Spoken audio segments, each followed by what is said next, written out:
you ever want to go back? Yeah, go back and see your program or see. I keep all my shows. It's on my website. You got it right. I go back. Go back. It's fine. Particularly Sunday shows. Since that's around church. Good afternoon, everybody. It's a new face up here. I'm definitely not Betsy Crossley, but I am proud and honored to step in for her this week. Welcome to the August the 27th meeting of the Rotary Club of Brentwood. Well, I hope I know everybody, but if you don't know who I am, my name is Devin McClendon, and I'm a past president here. All right. Dale Llewellyn is going to lead us in our invocation today. Alan Treadway is going to lead us in the pledge and four-way test. And our newly inducted member of the Rotary Club Secretary Hall of Fame, Drew Rogers, is going to introduce our guests and visiting Rotarians. So Dale, it's all yours. Morning, everyone. Good to see all of you here. Well, we have much to be thankful for, but we have a lot to pray for, so let's pray. Lord, thank you for this day, the beauty of another day, and thank you for the blessings that you give us every day. We do still live in a country where we can come and not only gather and fellowship and try to do service, but also to serve you. We ask the Lord that you would hear our prayers today and lift up many things. First of all, we pray for the victims of this flooding in Waverly, that you would not only be a comfort to them, but bless them. We pray that we'll be able to help them in every way that we can, maybe as we go forward. Pray for the challenges that we have with COVID and all the things that are going on there. Especially we pray for those medical personnel who are taking care of those in the hospital, those that are sick. We pray for our schools, as the children try to get through another year of navigating COVID. Pray for the situations in our world. We pray for our sailors, soldiers, and Marines, and others that are in harm's way across the ocean, in Afghanistan and other places. We pray your hand of protection upon them and your blessing. And most of all, we pray that you would hear our prayer for our club, that we serve you well in what we do, that we enjoy not only the service, but the fellowship that we have here together. Pray your blessings on those that are challenged with health issues. Pray for Bob Dallas, Robert, Gotti, Hitler. And we pray most of all that you would bless the food that we have now to strengthen us to serve you. In Christ's name, amen. Now, join me in the pledge. Pledge allegiance to the flag of the United States of America and to the republic for which it stands, one nation under God, indivisible, with liberty and justice for all. And for the four-way test, first, Is it true? second, Is it fair to all concerned? third, Will it build the will of better friendships? and fourth. Will it be beneficial to all concerned? Good afternoon, everyone. And Devin, thank you for being inducted into the Secretary's Hall of Fame. In about 30 minutes, you're going to figure out why I have not also been inducted into the Handwriting Hall of Fame. And you try to know the name that people know about to help introduce. So, first of all, we have several guests today to hear our speaker. I'm going to start with Tom Marr. You don't speak. Unless you want to. This is Amy Kenny. She is very involved with the Inclusive Playground Committee. The group, this is what we've been working with now for about a year. So she handles some of the money. So she's here with us. And thank you for being here.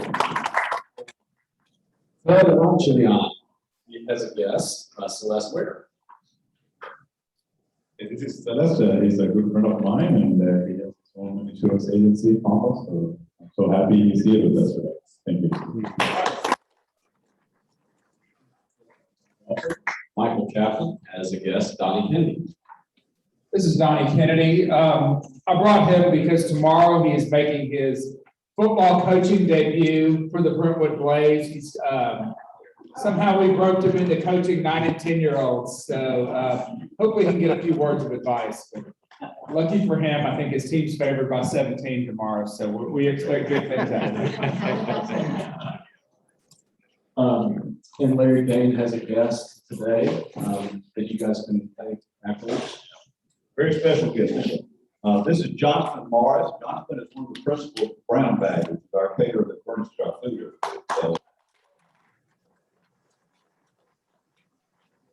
do an outstanding job for us, and Jonathan's who I work with every week. Totally cooperative on anything you need. Yes, sir, even though you're from Alabama, I'm gonna recognize you.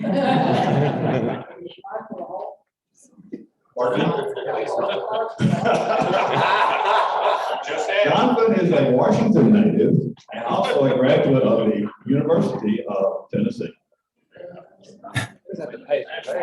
Just want to say real quickly, thank you. Us knowing that we can come here and provide a meal for you guys on Fridays has been a huge blessing to us, especially over this past year and a half with everything going on in the world. Being a caterer, it was a long year and a half, and so we're just super thankful for all you guys, and giving us a place to provide a warm, really good meal for you all. So just want to say thank you for that. One piece of the Rotary before to our final guest, and so Daryl Walker has joined us from Jasper, Indiana. Thank you for having me. We actually retired from a community bank in Jasper, Indiana in March of 20. And maintained my membership with the Jasper Rotary Club. We moved down here in March, kind of a Springs edition west of Bellevue, and glad to be here. I've been in 3 different members of 3 different clubs: Huntington, Indiana, Fort Wayne, Indiana, and Jasper, Indiana. Now I'm looking to visit and see if there's another club here in Nashville area that will be a good fit. Thank you for joining us today, Bill. We do have one final guest. If you didn't notice, usually Michael Barrett would be the sharpest dressed man in the room, but today he's second. So sorry, Michael. Mark King has a special guest, so I'm not allowing him to introduce Don. I'm honored today to have special ladies and special friends. I'm very proud of her. I'm very proud to have her. I'm going to give you a little bit of a side, because I think it's pretty interesting. We go to church together. Donna tells me that I'm an elevated position in our church. So I think so anyway, she's a widow woman. I lost my wife 6 years ago, so I contacted about all her things between the 2 of us. So we were having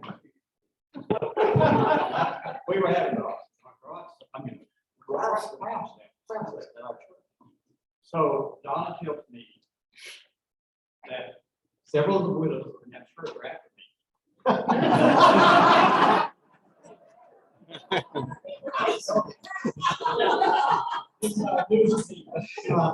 I've been in business 6 years. I didn't have one of them. So anyway, I walked up to the table here with these 4 widows. So I was greeting them and laughing and talking. So someone behind me took my hand. I turned around and it's Don. And there was a spark that flew. So, when you're shocked, there's no telling what they'll say. So I turned around and I said, "What do you like?" She's down there to the same thing you do. So make comment regularly.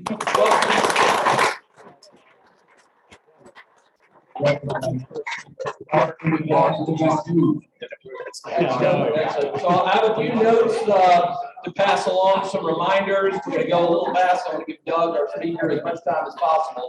So if you would listen up, I've got some important things and some things that may or may not be important, but you need to hear anyway.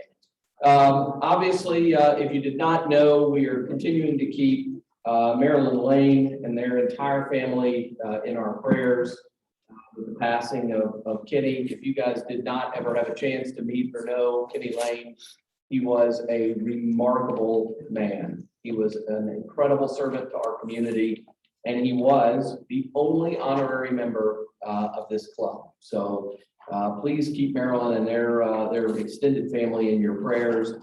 Please continue to pray for better health for Bob Bellenfant and, of course, both Robert and Dottie Fiddler. So remember those folks in your prayers when you're talking to the big man upstairs. I was happy to also hear with Tish here, she is fully healed and back. So I know she appreciates our thoughts and prayers and the notes. She was literally like jumping around. So hip replacement, right? Congratulations. Anybody needs one, I have a walker. There you go. I also wanted to take a kind of a brief moment, and then we'll get on to kind of more joyful things. But as you heard last week, Chuck Wooten, our late member Chuck Wooten, his wife, Carol, who many of you know, she lost her son-in-law. So Chuck's son-in-law, not a long time ago, from a very rare form of Guillain-Barré. And if you know Carol, you know she also suffered from that and recovered a good number of years ago. The gentleman's name was Ross, and he left behind not only their daughter, but two young children. And so Carol and his father shared something with our club that I wanted to read, because our club has always had a special place for certain things, and so I wanted to read it. So this is from Ross's father. He said, I want to take, I want to take a minute and share something his father shared. His father wrote, "Only by giving are you able to receive more than you have. On this day, Ross gave more than anyone I've ever known. He lost his life, and now others can live. It's a harsh reality, and one that's hard to swallow from a parent's or spouse's perspective. Yet there is a person in Florida, maybe a boy or a girl, with a bad heart that's about to be reborn by the beating of Ross's heart. There's a mom in North Carolina that can breathe on her own now with Ross's lungs. She now has a chance. And so it goes, kidneys, liver, etc. It's a tragedy and a miracle in one. As a father, it's both terrifying and gratifying. I would like to have my son back so badly, but I'm proud of his decision to be an organ donor and will save the lives of others. I hope each of you will hear this and become a registered donor yourself." So as you well know, we have a history of organizing for organ donation at our annual Pancake Day. And if you feel so moved, we are looking for someone to help lead that effort as we get into Pancake Day next spring. So let that be a reminder to us, all of us. So on to more happy things. I want to bring up Larry Kane. Larry's going to take just a moment and remind us how behind we are on our own personal level. Thank you for that moment. Real quick, where are we today? We're 1 month. September 27th was our golf tournament. We're 1 month from today. We're $12,600 short of our goal. I remember last week it was 21,000, so we've had a really good week. But we're still 12,000 short. There's $19,000 in sponsorships that we owe from last year that have to be 19 versus 12. It works out perfectly. So let me ask you a quick question. How many people here do not have any insurance? 100% of you do not have insurance. We have 5 insurance agents as sponsors. They're a great possibility. You pay them money, thousands of dollars a year for your insurance. Remember that. We have 5. We could use a lot more. How many of you do not go to the dentist? Dang, 100% again. Wow. Well, we have 6 dentists. I know we don't all go to the same 6 dentists. That's impossible. So another good prospect. How many of you have pets? Pets. You have vets then, right? Vets. We have 0 vets. I asked mine this morning, but he said he's going to do it. I'll see. But it's a good choice. All right, so where are we on the 100-day contest? Pretty interesting. Jared Tanksley has now qualified, obviously. He's got more than 2 sold, new ones. And Patrick Wright has qualified. Patrick Wright has $1,400 in new sponsorships since we started this. He's $100 away from qualifying for the $500. So, and I've talked about that already. So that's good stuff. Real quick, some people who have just knocked it out of the park so far. Curry Andrews has 13 sponsors. Jared Tanksley has 12 sponsors. Michael Kaplan has 4 sponsors. Devin McClendon has 5 sponsors. Lewis Rankin has 4 sponsors. Patrick Wright has 5 sponsors. So those guys and ladies are out there getting it. Everybody needs to do that. We got 4 weeks left. We need $12,000. Thank you.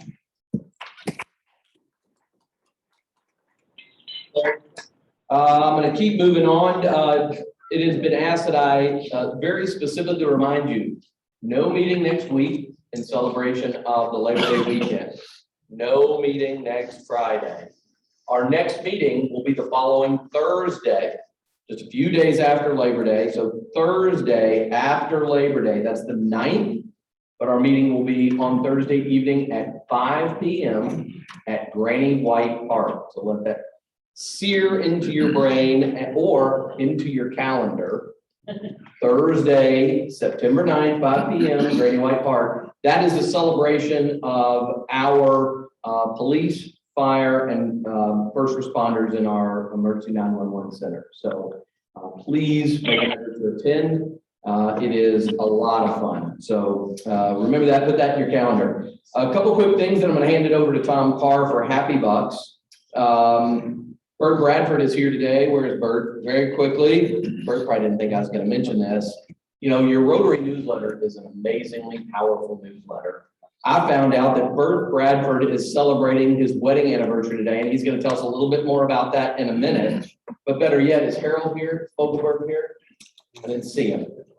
He's probably out celebrating his anniversary from yesterday. He and Paula celebrated an anniversary, as did Dick and Mary Dickerson. Both Betsy Crossley and Catherine Sloan next week celebrate their Rotary anniversary, so their anniversaries of service. Betsy's been in the club 14 years and Catherine 20. So if you see them or want to email them, congratulate them on making the long haul there. All right, Tom Carr, where are you? Tom is in charge of Happy Bucks. Okay, so Happy Bucks today is going to be for the flood victims. Most of you know, we're going to be watching the news. We had some bad flooding in Humphreys County, mostly Waverly. And let me just tell you quickly what your district is doing. Your district is putting together a $50,000 grant that's going to be sent to the B counties. And there are 2 other things that they're doing. One, and where this money's going to go, is into One Generation Way, which is scheduled to make 20 food drops over the next 2 years. This is going to be a long haul process. People there in Waverly lost everything. They don't have anything left. So it's going to take a long time to build it back. So this is going to be part of that effort. Our BRCCF, which I'm president, our foundation, is also going to be looking to make some donations as well. So we are well on the way to doing that. And we're also going to be asking for hands-on help. There's opportunities to do that. So our Interact and community service degrees are opportunities for you to actually go to one of these counties, Dixon, Waverly, Humphreys County, and actually help with some of the cleanup effort. I think it might be a great thing for some of our Interact clubs to do, so forget who's the Interact guru this year, but whoever that is, that's something we need to think about. So we'll start off. I'm happy that football season is starting, and there are no Florida State University football players in prison. So, who's happy? Well, you have to say anything. I'm happy to say SPCF, that's it. We just like the cash. Okay. There we go. Who else is here? Oh, wow. Full table. Oh, you want something? I'm not putting $30 million in it for nothing. This represents $1 for each year of marriage today. And I'm going to put another $1 in as prepayment for next year.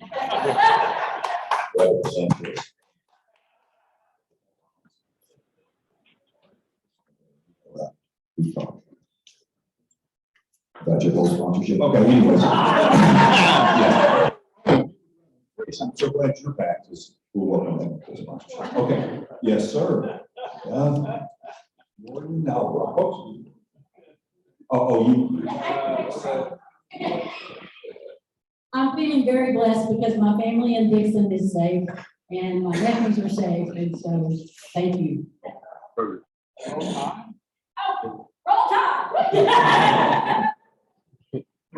I'm happy because I got in my email inbox yesterday the naming agreement for the Granny White Park Inclusion Playground.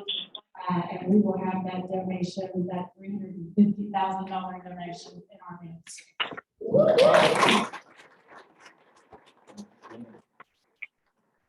Yes, raisins. Yeah, yes. Oh, thank you. Okay, very good. Cash. I'm not giving you the one. No, I just want to say, so excited, Doug Mathews speaking, Hunter, great job bringing the coach back. And, you know, I was going over this schedule, and I was looking at Ole Miss.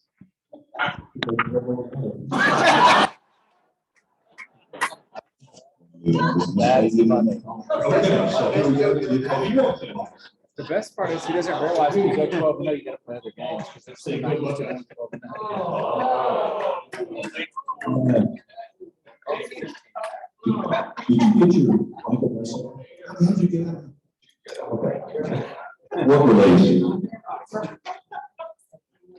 I'm gonna have an IOU because I don't have any cash, but I will get it in there. I'm gonna do a public service announcement. We talked about transplants. My transplant will be 18 years. Wow. Coming December. Me to an individual. It gave me a new life 18 years ago. And just, you heard what took place this morning. There's 3 or 4 people out there that have got a new life. If you aren't an organ donor, please get on the list. I mean, it's got a new life for you. I believe it's so far. So just put that in your computer. And other things, we can. I just talked to the dad this morning of JB, who's over in that Afghan situation, right in the middle of it right now. New baby coming in December, young married couple. You know, they have to be very anxious. So please put JB and Meredith and their new baby coming in your prayer list. Thank you. I'll be back later. Anybody else? Okay. Back to you, Mr. President. Sorry. I apologize, I'm doing double duty this Zoom. All right, I believe that is everything. It's time for our speakers, so pay attention, turn your phones off, and get ready for a good time. I asked Doug for his bio, and he said he didn't have one, but I know he does, he just doesn't want it. But most of you know Doug, so I'm not gonna spend a lot of time introducing him, but I do feel like there's several people in the room that don't know Doug, so I just pulled out some highlights. And none of these are embarrassing. But Doug Mathews is a longtime football personality in Middle Tennessee. He spent more than a dozen years behind the microphone of successful shows focused on college football at the University of Tennessee. Mathews spent 10 seasons as running back coach and defensive coordinator for the University of Tennessee from 1980 to 1989. In 1991, Mathews retired from coaching to spend more time with his family. But that same year, Mathews and his wife Pat founded Doug Mathews Team Sports in Nashville. He started in 3 sports in high school before signing a scholarship to play football at Northeastern Oklahoma A&M. While at NEO, Mathews earned a selection on the All-American team, as well as being named the National Junior College Player of the Year in 1967. Following his graduation from A&M, Mathews transferred to Vanderbilt University, where he handled tailback and return duties. He led the Southeastern Conference in rushing during his senior year in 1969, with 849 yards, becoming the only Commodore to lead the conference in rushing.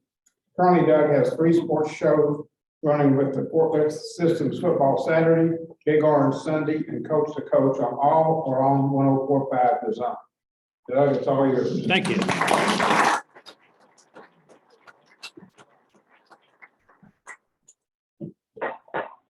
Thank you, Hunter. That wasn't exactly the way that the conversation went about a bio. I basically said nobody really cares anyway. It's been 52 That is years true. since I did anything, and there are many people out there right now. But I do 2 talks a year, right? Well, frankly, I used to do many more than that. And there's reasons why I come here other than Hunter McCarty, but he's the main one. And we've known each other since 1968. When he was paying the bills or deciding who to pay the bills to at RJ Young, we became even closer. And even though now I've taken a pretty good hit in my budget for the show, I'm still good friends with him. So let me tell you what I'm gonna do today. I'm gonna just, there's a lot of topics to talk about that's going on in college athletics. And we, without question, within the coming 2, 3, 4 years, maybe 5, we're going to see a completely different landscape for not only college football, but college athletics. Because quite frankly, and won't get into it today because I don't know all the details, the NCAA is essentially imploded. Some people, that's a good deal. I think overall it's going to be a really good deal, because what's going to happen is we're going to go back to the way it used to be even before I was playing and coaching over 50 years ago, where essentially the universities and the conferences pretty much ran things because they had their own values and their own interests. You know, as we know, there's a huge difference between what goes on in the South and Southern athletics and what goes on, say, Northeast, Northwest. They're different areas, and they need to be, I believe, handled differently. And I think it's going to, in the long run, or in the short run of the long run, it's going to be really very beneficial to fan bases, to universities, to states, and most importantly, to student athletes. So the NCAA implosion, name, image, likeness, the transfer portal, all of those are all topics that I'll get into later. The SEC decision on how they're going to handle COVID-affected games. We know what happened last year. Not going to be that way this year. You can't put a team out on the field. You're not going to have a postponement. You're going to have a cancellation. I think we're seeing that in most conferences now. 85% vaccination rate is what they are all shooting for. The Southeastern Conference, once you get to that rate, then there are a lot of protocols you do not have to go through as a team before you get there. There's a lot of protocols you have to go through as a team. Number one, anytime you go on the road, if you're not, you can't leave your room or your hotel until game day. So those are some things we can talk about. Football related, everybody that I know that is a Southeastern Conference fan and many Big 12 fans. I grew up in Oklahoma.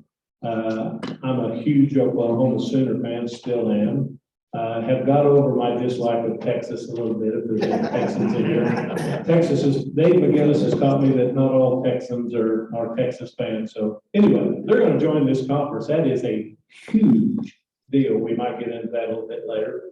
So let's kind of head to this. I want to start with the Southeastern Conference, just give you overall. I'm not going to go into each team. I'm going to take questions right after this about anything you want to go into, and then I'll end up with some other things.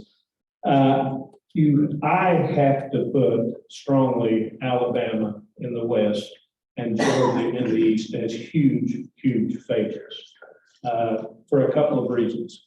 Number one, they've done the best job of recruiting over the years, the past 4 or 5 years. Doesn't really make any difference what happened 6, 7 years ago. It's the team that you have. They will put, certainly Georgia in the East will have the ability to put the most talent out on the field 1 through 85. All right, now, you don't play with 85 players. You know, you play with 11 on one side and 11 on the other side. Does that mean they can't be beat? Absolutely not. But just looking at it from that perspective. And then Alabama, I think, still has, even though they had tremendous losses, very difficult for me to see how any offense can come back and be anywhere close to what Alabama was with the best array of talent I think this league has ever seen from an offensive skill positions. You know, a quarterback who may end up starting for Bill Belichick this year. You've been watching him. Through 2 wide receivers who are as good as anybody's ever played in this league, in my opinion, and a running back who's right up there with all of them.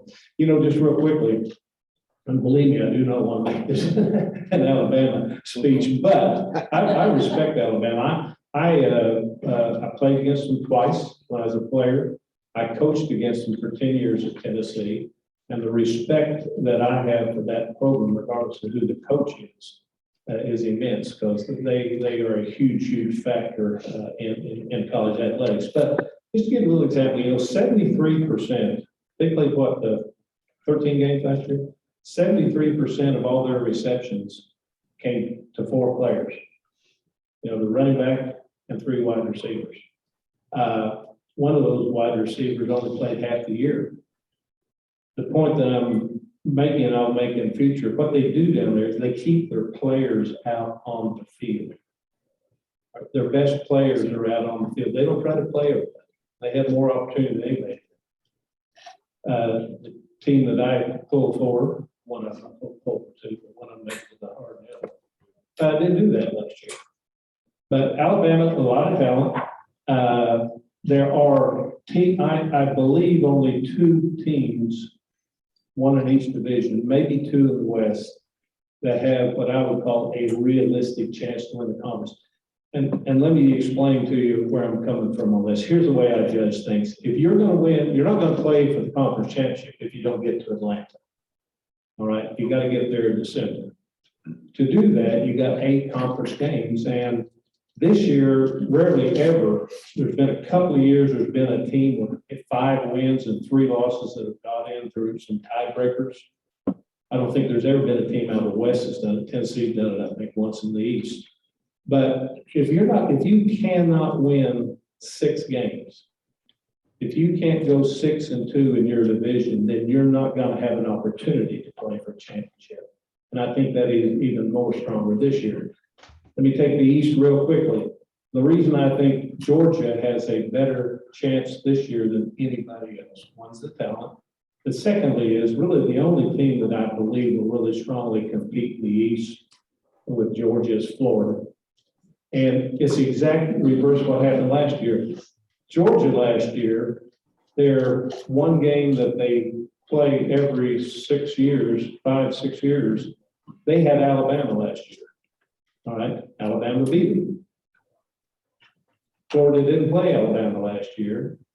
They had the same record Alabama or Florida went because of the tiebreaker. This year, Georgia plays Arkansas and Florida has Alabama. So the only way you're going to win either division, number one, you got to beat Georgia and hopefully tie with it, or maybe go ahead in the East. And the other, you have to beat Alabama in the West. Because if both teams have the same record, it goes to head. A&M is certainly in position to do that, but they're playing a quarterback that has thrown 4 passes in his career, completed 2 of them. Actually completed 3, but one of them was to the other team. And LSU's going to be back. LSU's got too much talent. So that's kind of the way I see it right now. And as I talk about the teams that I follow and anybody else, who can my team win 6 games in the Southeastern Conference? And there's a bunch of teams in this league going to have a very difficult time doing that.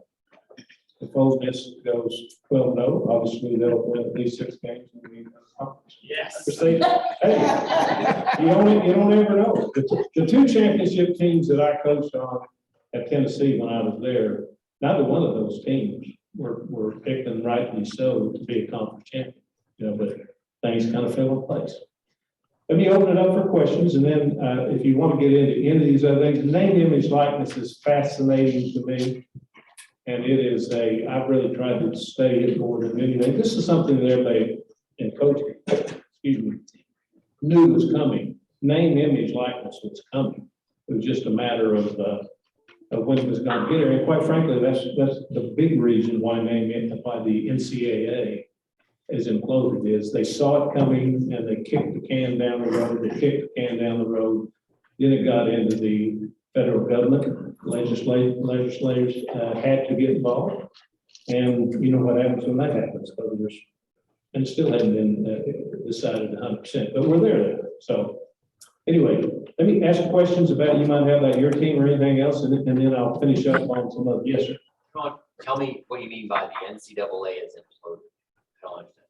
The NCAA, number one, and I have never been an NCAA basher and won't be because, as I was reminded one time when I was trying to make a point at a SEC meeting, you know, the NCAA is an association. You know, it's not an organization, it's an association. And it's a member, so it's a member run. So if you don't like something that's going on, your team, your university has one vote like everybody else does. But what's happened with the NCAA is because when college football, what was it, 4 years ago now, when the Power 5 conferences essentially went the Southeastern Conference, Atlantic Coast Conference, the Big 10, the Big 12, and the Pac-12, all as a group went together from a football perspective and said, we want to run our own show with the NCAA. Every other sport, the NCAA can oversee. We want to run our own show. And the reason they did that is because there were so many votes that were going to get it, because of the association. If you remember the NCAA, if you were a football bowl series or a football championship series, you're about 350 teams roughly, not teams, but universities. Let me give you an example. Marquette, who does not even have a football team, had the same vote on a football issue as Alabama did, or any other team. So if the issue was something about money or a regulation, they had no reason to vote for it. It would benefit them not to do it. So the Power 5 conferences essentially seceded from the NCAA, and the NCAA had a choice of either letting them go or fight it, and if they fought it, then they were going to lose everything. The only thing that the NCAA controls in college athletics, money-wise, is the basketball tournament. They run it. They have absolutely nothing to do with the college football playoffs. They don't get any money. They don't have any say. They don't have nothing. And what's happened is, and the big thing that's really hurt the NCAA, number one, is the name, image, likeness that they've let get out of hand. You know, now it's going to be a political football. They've got a bridge right now, but it'll be coming up again. And then the second thing is they couldn't get an investigation taken care of. You know, they're still has not the North Carolina deal, without getting into all of them. Tennessee's got one going on now and other places. But the North Carolina deal is like 8 years old. They still haven't had a ruling on it yet. We got the basketball situation came up with the FBI. You know what? It's been 4 or 5 years, 4 years now. So that's the reason they really have just lost any authority. Nobody respects them anymore. And so it's going to go back to some type of conference run situation with the Southeastern Conference, and they'll work in conjunction with them. So the idea of a school being suspended because of recruiting violation or some money to a booster from a booster, that's like gone? No, it'll come from the conference. That's what I'm saying. The conference will decide all of those topics. And there'll probably be a few, with name, image, likeness, if you get in trouble for recruiting violation by a player now, you deserve to be fired. I'm serious. I just read a deal when I was coming over here, a car dealership in Ohio. The 6 players, he picked 6 players or 5 maybe from Ohio State. He's going to give them all a car to drive while they're perfectly legal. I think he's going to have to grapple with that insurance part of it. That's his problem. Yes, sir. Targeting penalty has, by the way, I'm going to put a couple of plugs in there because these guys are good. Tom Ritter, many of you know Tom Ritter, he's from Middle Tennessee, 15-year plus head referee in the Southeastern Conference, was in charge of the, up until this past year, was in charge of the replay booth when it went back, you know, when the conference sent it back, he was in charge of that. Also, the commissioner of the Gulf South Conference. Tom is going to be on my show every week this week for a 15-minute segment that we're going to take selected plays that happened and talk about why they happened and hopefully inform people of what the rule is and all that. Targeting rule is so much better. And they made that change last year. They'll leave it alone this year. But if you go back 6, 8 years, every rule that playing rule that that has changed in the NCAA has had something to do with player safety. And that is it's a great rule. Anything time you hit what is referred to as a defenseless player above the neck with any part of your body, doesn't have to be your helmet, can be your elbow, shoulder, hand. It can be targeting. It's certainly going to be a 15-yard penalty at the very least. But what they have done is now, and as you watched it, when I was playing, I played 1 year's defensive back. I coached the secondary for 10 of the 20 years that I coached. Everything was lead with your head. You put your head on the number or the football, and that was the way it was taught. Blocking, everything was hat and then hands. You were leading with your head. They've got that, rightfully so, it's out of there now. And what it's really shown me is, listen, coaches, just like whatever business you're in, if there's a rule or regulation law that comes in, you'll adapt to it. You may not like it, but you'll adapt to it. Well, that's what coaches have done. You don't see players leading with their head anymore, rarely. They tackle with their shoulder. And the targeting call Tom told me the percentage has gone so significantly down. Now, one of the big plus things that they changed a little bit, the NCAA and the NFL is the same way. They're never going to pass a safety rule and then lessen it, because then they're setting themselves up for legal action. But what they did do is, I think the only thing I didn't like about, there's two things I didn't like about it. Number one, I didn't like the biggest thing that they kicked them out without a review. So it was all on an official's call. Well, they changed that. Now they review it. And what they've gone to now is most overturned calls have to be that there is a clear decision that the call was wrong. All right. If there's not a clear decision, whenever you hear them say the call was affirmed, that just means that they couldn't overturn it. That was the way the targeting rule was. Now, the rule is if it is not clearly targeting, then the targeting call is gone. The 15-yard penalty is still there, but the player didn't have to leave the game.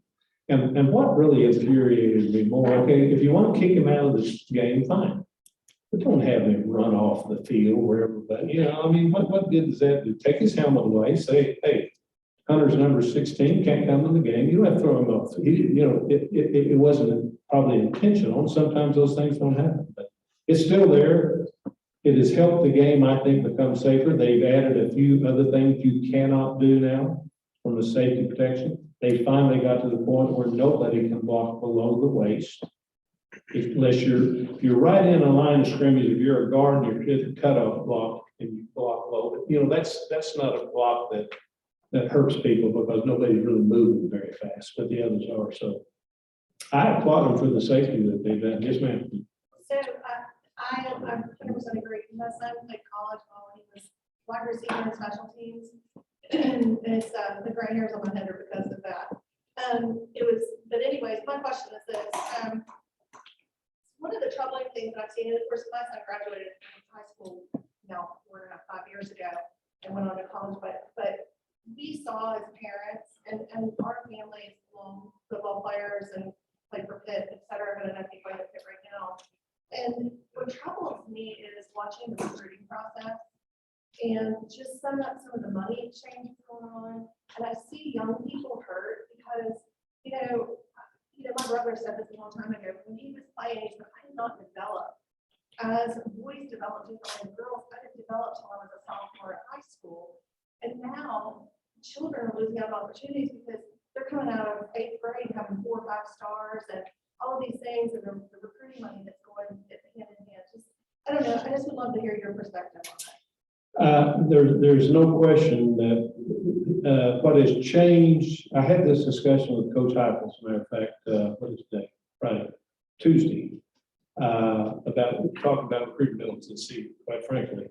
But what's happened is, and this has kind of evolved over the years, high school coaches in rare occasions have anything to do with the recruiting process. Almost all of it now with the top players. I'm talking about the ones that are, are going to be recruited heavily by the major schools. That now has gone to 7-on-7 coaches.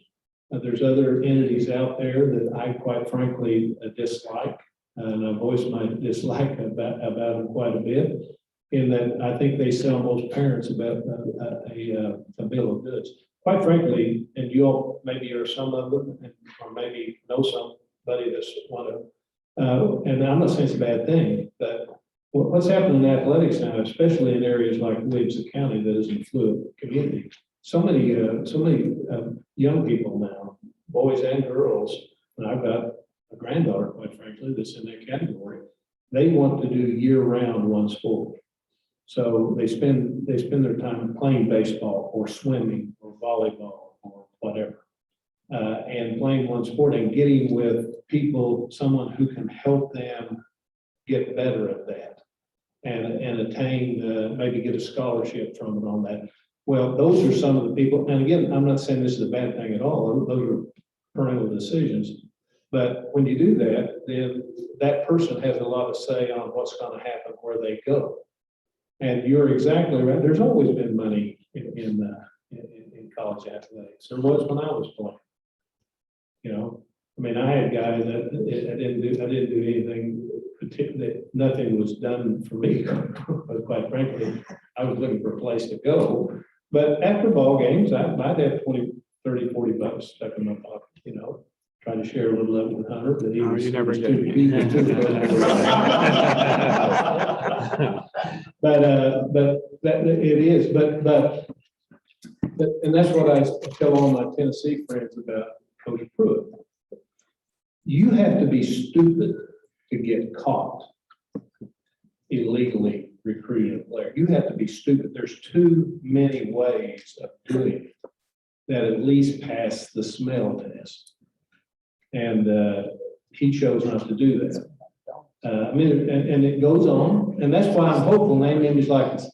I don't want to get into a big discussion on it, but if coaches and basketball coaches is worse than any place, because one or two players can make a huge difference. But if they truly want to get cheating and buying players, there's only really two ways you cheat anymore that affects anything.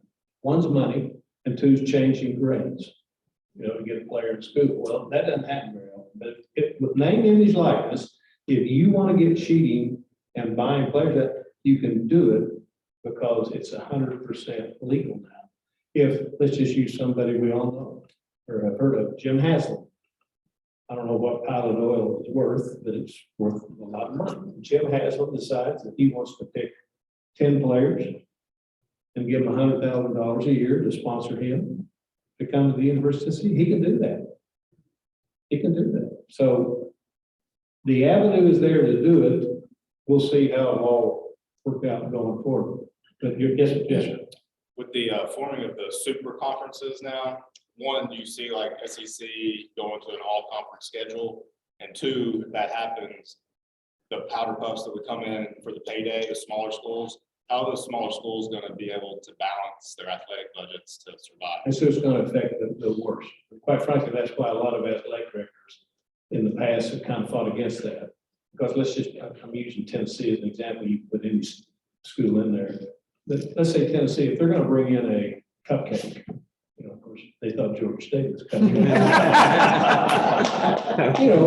can go to East Tennessee State or UT Martin or UT Chattanooga, which are all universities, and pay them $750 million to come instead of bringing in whoever from Evansville. They don't play football. But super conference. Let me hit that real quick because this I think is fascinating. I want to rush through some of these things. Texas and Oklahoma coming in. That's going to happen. My personal belief is it'll happen next year, simply because, to use maybe language, they are getting a divorce from the Big 12. So whether you're the husband or the wife, part of it doesn't make any difference. If somebody's going to get some money out of that, right? And all they're trying to decide now, how much are we gonna get? Because there's no way that the Big 12, and certainly Texas and Oklahoma they're already divorced. I don't think they want to live in the same house for the next 3 or 4 years. So that's gonna all they'll end up paying. I think all the conference teams are going to help. And here's why. Last year, 2019, and then it'll have to go back this year. Every Southeastern Conference team, just for being a member of the conference, will get somewhere between $42 and $45 million a year. They've already, without Texas and Oklahoma, renegotiated the old CBS deal. Get that one game with ESPN. When that goes into effect, I think it's in 2024, it'll go up to $65 million a year. And the estimates, and quite frankly, I think they're pretty low. When Texas and Oklahoma come in, I've said this many times on my show. Texas and Oklahoma coming into this league is not like Missouri and Arkansas. You're getting 2 not regional programs. You're getting 2 national programs. Between them, they've got at least 11 national championships. When they come in, it's going to be closer to 95 million. You're going to get $95 million if you're a member of the Southeastern Conference, just for being a member of the Southeastern Conference. I don't know, I talked a little bit earlier when I was in college, Georgia Tech and Tulane had just left the league, and we still play. Vanderbilt still played that one of the Tulane as a counted one of our conference games. How many times do you think they look back and say, "Why in the world did we get out of it?" Yes, sir. I wanted to ask you, talking about the money and all that sort of stuff, how Clemson, Florida State, and stay on this with the SEC? And that kind of goes back to, I don't believe there'll be a super conference. I don't think that Southeastern Conference is going to add any more. And then let me just, one question you asked there. The conference wants to stay on 8 conference games. Going to 9 conference games creates a problem in that somebody's going to play 5 home games, the other's going to play 4, right? And the reason that they in the past have stayed with those 8 conference games is because 4 of the teams in this league have state legislature commitments to. Kentucky has to play Louisville, Georgia has to play Georgia Tech, South Carolina, Clemson, and Florida State. So that they already are playing a mandated game on that. So I think they'll stay away from that. There's some, the biggest voice in college football believes we should go to 10 SEC game. That's Coach Saban. He's got a huge voice, but he doesn't have a vote, but he's got a huge voice. So what was the last question? I just want to know if you see. No, I don't think, what those conferences got, the Big 12 is dead now. They never were the Big 12. They only had 10 teams. Now they're down to 8. 2 have lost Texas. I grew up in that state. I'll tell you what that's going to be like. I don't think that's going to happen. I really don't, because all right, let's just do numbers here. Let's say when Texas and Oklahoma gets here, let's say there's only $80 million in team case. So if you're going to add another team, who am I going to bring in? And I bring 2 of them. That's going to bring in $80 million more with them, because if not, you're not gaining anything. There's some out there good, the 2 you missed. I don't think they will though. Yes, sir. So how do you think this is going to work with the group of 5 and the P5? Because Cincinnati is a group of 5 school, and you got some talent in this group of 5 conference, not cupcakes. And that P5 is just, it's selling, it's marketing. You got certain schools like, let's say a band, they're getting 95 million. You go to their facilities, they don't have a big time SEC program. So they just don't. So how do you compare that G5 versus that P5? How does that play out? Because that's going to be very interesting to see from a perspective. Well, again, that 12-team playoff that now is kind of a little on hold out. Listen, what's happening right now? The Big 12 out of Pac-12, the Big 10, and the ACC. They formed this kind of, they call it an alliance, but they don't say what they're going to do. They're all trying to figure out how to catch up. I'm talking Hunter, it's not exactly now the best I've come up with. It's kind of like, when Amazon comes into something everybody's got to figure out how they're going to react to it. Well, these other leagues, now, not, you know, the Clemsons, the Florida States, probably the Miamis, maybe North Carolina, you know, Ohio State, Penn State, those teams are going to be fine, but those programs down the road, what they're going to do. But the Power 5 thing is, you know, it's going to be a Power 4 now. And the group of 5 teams you're talking about, the other conferences, they all have problems in that it's a money situation. Let me hit this one quick thing here. 4 million viewer matchups. Keep that in the back of your head if you have interest in this.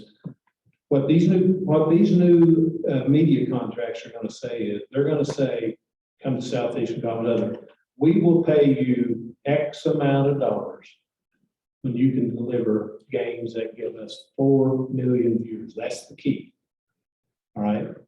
If you can bring us games that will bring $4 million viewers, then we're going to, if you cannot bring those, then we're going to pay you significantly less. And just as this is a 5-year study, and I'm going to get a few numbers here wrong. There were in 5 years, there were 268 college football games, 260 roughly, college football games that had 4 million viewers. All right, 58 of them were Alabama games. 52 of them were Ohio State games. OH. I know. So it's so but the bottom line, hey, if Tennessee gets good and they're playing Alabama, that'll be a $4 million game, a viewer game. You know, if you know, if any team is playing well and because people are going to want to see them. It's one of the great things that the Southeastern Conference does. You know, I mentioned this last year too, and then I'll get out here. Let me know when to go. But what the SEC does so well, it's that they stay ahead of everything. You know, they're the last game you see, right? When they play the national championship game, you see a Southeastern Conference team there normally, and then they do a great job. Look what's happening. Who's Georgia opening up with? Clemson. Who's Alabama opening up with? University of Miami. So everybody's going to watch those games. So they grab you at the start of the year. They keep you. The Southeastern Conference Championship game is bigger than everything but the national. It's bigger than, from a viewership standpoint, it is bigger than the college football playoffs. So they grab you and they got you. And then during the year, they're going to have the big key matchups on it. So they got a bunch of those 4 million viewer games. Got time for one more? One more. There. The idea that you don't have to sit out a year now when you change schools. What was the whole idea behind it? Because what's happening now is the coaches have to continue to recruit for the years that the athletes that they're. I'm glad you asked that. I think there's two really good. Number one, I'm for it. Because here's what's going to happen. Put yourself, you go to a school for a reason, right? If you go to Tennessee and you're Nashville, your dad went there, your mom went there, your sister's up there, whatever, or you want to play for your state university, same other places around, or you go somewhere else because of that. There's a reason why you go to those schools. So what are the reasons why you would leave that school, right? This is where I want to go get my education. This is where I want to play ball. This is where I want to go. You're only going to really leave for a couple of reasons. One, maybe the coach that recruited you left, got fired. All right, and you know, I don't want to play for the next guy. Or two is, maybe or there's 3 reasons. You're not treated very well. And let me tell you what this is going to do. And I say this in all, whatever. I kind of bordered on this. As an assistant coach, you ain't going to jump all over those kids' butts anymore. You're not going to be able to say anything you want to them. You're going to treat them better. You're going to put your arm around them a little bit, ask about mom and dad and brother. That's part of it, and that's a great part of it. But the other part is, if you're playing, you're not going to leave. The great number of players that have left were one of two areas. They were a quarterback that wasn't playing. Hey, I may be a great quarterback. If I'm playing behind Peyton Manning and I'm in the same class, I ain't going to play. Now, do I want to stay here? Maybe I do, but I probably want to go play somewhere. So it's great for that. And then the other part of it is, if you are playing, you're probably not going to leave, but there may be a reason that you want to leave. This year, just kind of show you where I think it's gonna go. Tennessee brought in 13 transfers, 3 of them were junior college, 10 of them transfer portal. Alabama brought in 2, and one of them was a former player, kid from Tennessee that they recruited. So it's, you know, you're gonna be in that transfer portal for a while, but everybody wants out of that transfer, you know, I'm talking about teams. And I don't think it's gonna be a big deal, and I'm all for, and then the last thing, Larry, and then I'll end, and this gets the same thing, the name, image, likeness. When head football coaches were making $8-10 million a year. 1990, that was 31 years ago this year. I was the highest paid assistant football coach in the Southeastern Conference. I made $75,000. And I was more than happy to get it. They pay analysts $75,000 now. Kevin Steele, who will be on my show every year. Now, Kevin Steele will be sitting in his lake house in Keel Island for the next 2 years, getting $2.5 million a year. That's why they're allowing players to do it. Hey, thank you so much.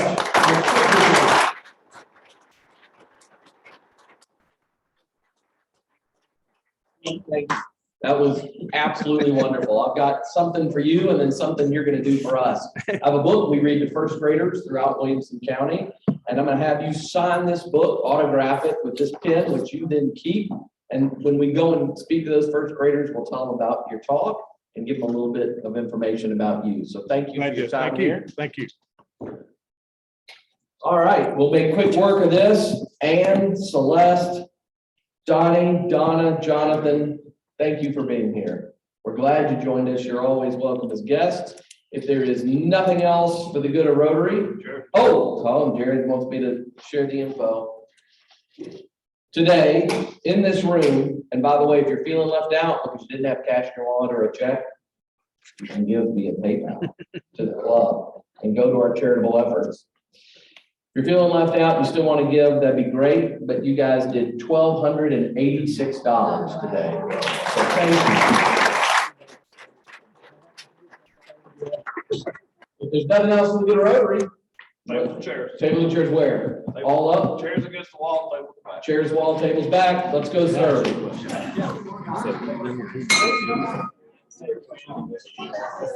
Nice job. See everybody. Great to meet you, sir. Thank you. Thanks for being here. Hey, great to meet you.